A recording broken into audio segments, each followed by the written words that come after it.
The Pittsburgh Steelers have announced that Matt Canada has been relieved of his duties as offensive coordinator. I appreciate Matt's hard work. Thank you, Matt. Pack your shit and leave. And dedication, and I wish him the best moving forward in his career.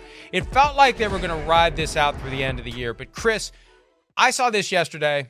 I don't know if we talked about it on the show, but there was a moment during the game on Sunday where Deontay Johnson had to be physically removed by Broderick Jones from a member of the coaching staff, and Mike Tomlin had to get involved. And I'm sorry, when you disturb dad while he's working, you got a problem. And it may be as simple as Tomlin saying to Canada, you got to control your guys. You got to control your guys. And when you look at everything Najee Harris said on Sunday after that game, we played a smidge of it. Yeah. There was more stuff from Najee Harris. That's what makes me think about that. Right.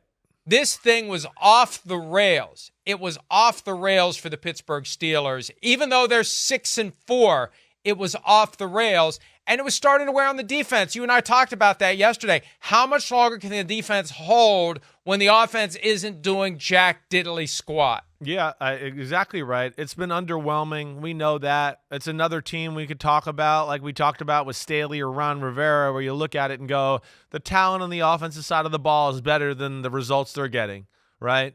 I'm not saying they should be a top 5 offense in football, but it shouldn't be one of the worst offenses in football. That's for sure, right? There's no systematic surgicality like we talk about. There's no tying to players. There's no explosive plays being made. I mean, nothing's looked good.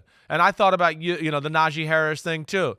Was he speaking to something that Matt Canada was doing on a weekly basis that he says or doesn't say to the team? Whoever. It ain't a good look there. It's a shocking thing for the Steelers. Are usually, hey, stay the course, fight this out. We'll try to get better.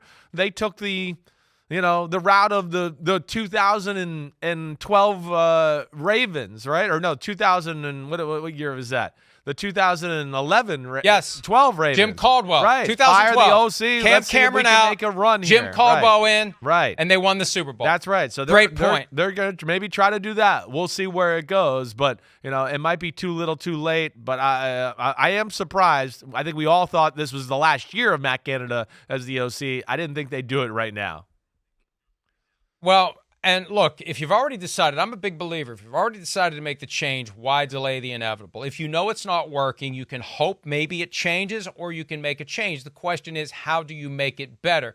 They happen to have Jim Caldwell, a former Super Bowl coach, available to pivot to in Baltimore 11 years ago. Here's another big difference. Kenny Pickett's not Joe Flacco. No. And I was talking to somebody about this yesterday. I mean, at some point, it is Pickett. At some point, like you said when the Panthers were thinking about drafting Pickett when they had Sam Darnold, the problem there is when they show up to throw at OTAs and they see Darnold and they see Pickett, they're going to say, the players are going to say, well, Darnold's better. Right. There's nothing Pickett does. Right. Now, the full package is serviceable.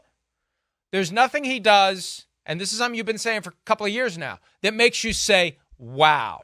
There's nothing he does that makes you say, wow. He doesn't have the mobility to get out of the pocket. He does that Kirk Cousins style, take a few steps, and then either get rid of it or he's engulfed by the guys who are chasing him.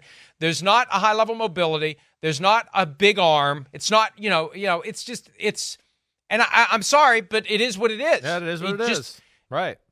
At some point, it's him. No, some of it's on him. He's definitely, that's the problem with that draft class. It was an underwhelming class with him, Malik Willis, and Matt Corral, but we know, hey, teams need quarterbacks, and they get overvalued. And that was one of the reasons I didn't love him, because I just went, he's system dependent. He's not, like, if the team's not great or any of that, for a first-round quarterback, he's not going to do a whole lot on his own because of the lack of wowness factor, like you talked about.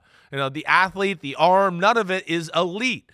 Stand in the pocket, take big shots, do all of that. So we'll see where this offense goes. They have Mike Sullivan on staff, right? He was an offensive coordinator for the Giants and Eli Manning there for a little while. I would imagine that he's the guy that, takes on this workload here, and we'll see how they kind of disperse it with the rest of the group. Hi, it's Mike Florio. Thanks for watching PFT on YouTube. Hit subscribe for the latest news and analysis from Pro Football Talk.